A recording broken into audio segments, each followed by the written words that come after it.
the last year of medical school in Unifeso at Teresópolis, Brazil. I'm going to present the Dumba syndrome.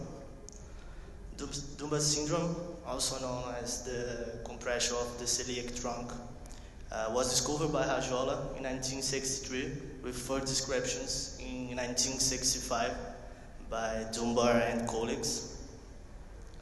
The incidence is more in women between 20 and 50 years old. And this syndrome, it's a result of a compression of the celiac trunk by the median arcuate ligament, the MAW. This compression occurs when you have an anatomical variation, what makes the origin of the celiac trunk higher than usual. The clinical manifestations varies since asymptomatic, when you have a compensatory collateral circulation, also to chronic abdominal pain. This chronic abdominal pain is prevalently when postprandial, and this symptom is explained by two theories.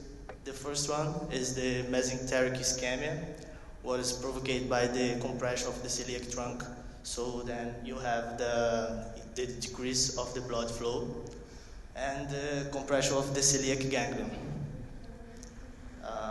The patient also can have nausea, vomiting, and weight loss. At the abdominal or at the physical examination, you can hear abdominal bruit, which one is more audible during the expiration phase. The diagnosis of this syndrome it's made by exclusion criteria. So you need, because this syndrome is very rare, and you need image exams to confirm the diagnosis. The best exam is the angiography, and the best one is the angio-GC. The first picture, you have a normal angiography, and the second one, you have the Rook signal, what shows us the decrease of the blood flow at the celiac artery. Followed by the duplex scan, where you can see the decrease of the blood flow during the deep expiration phase. The treatment is surgical and is based on the decompression of the celiac artery by the release of the MAW, followed by the removal of the celiac ganglion to the celiac revascularization. The celiac revascularization you can do by the celiac bypass in endovascular stents or patch angioplasty.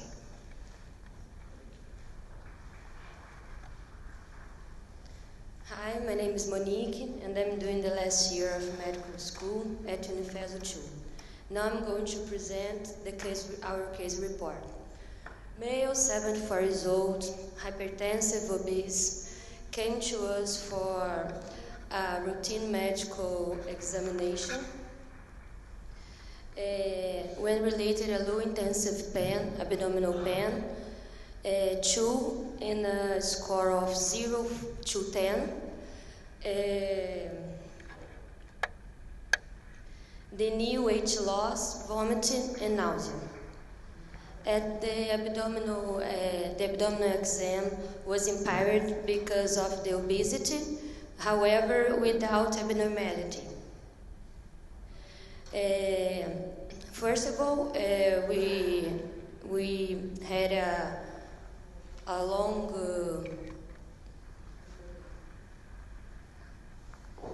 Then we requested an angiography, which showed the celiac trunk totally destroyed, as we can see, and 3 atherosclerotic plaques at the superior mesenteric artery.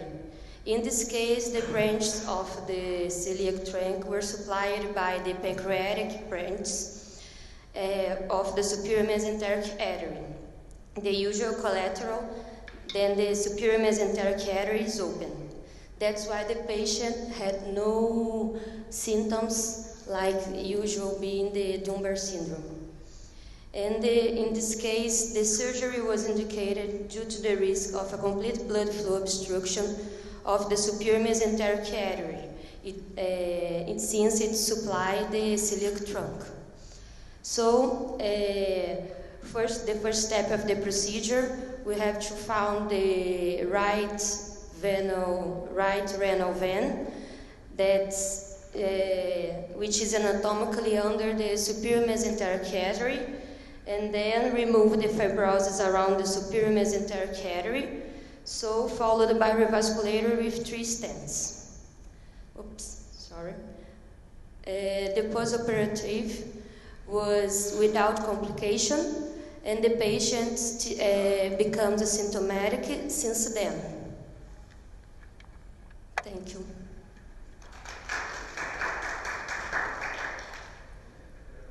For introducing yourself. Any questions from the audience? I've got a question. Was the resection done on anterior median arcuate ligament? Yes. In this case, it was different than usual because the patient, when we did the arteriography, we can't see the celiac trunk available. So we won't put 3 stents at superior mesenteric artery because we can't find the celiac trunk. Totally destroyed. So no resection was done. It's a variation of the Dumba syndrome. So the compression by the celiac trunk produced fibrosis and destroyed the celiac trunk. Because of this,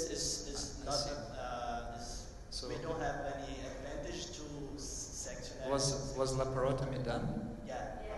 What was the laparotomy done for? Because of the atherosclerotic plaques. Did you remove plaques from the superior mesenteric artery? We revascularizate, put stents at the mesenteric, superior mesenteric. So it was hybrid procedure. Yeah. How many stents did you insert in the SMA? 3 stents. Couldn't you do it just with stenting? Why did you do the laparotomy? Because first of all, we can see our professional try to see if it's available to reconstruct the celiac trunk.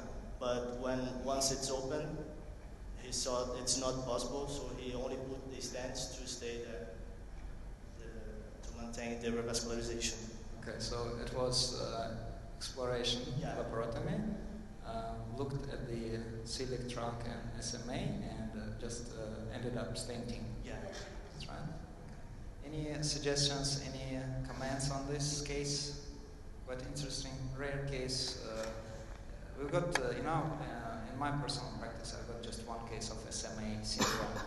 I haven't met celiac artery compression before, so I suspect it's quite interesting. And the patients have long history of upper pain, and they suffer. And it was chronic, but it was low intensity. Multiple admissions to the hospital. Anyway, thank you very much.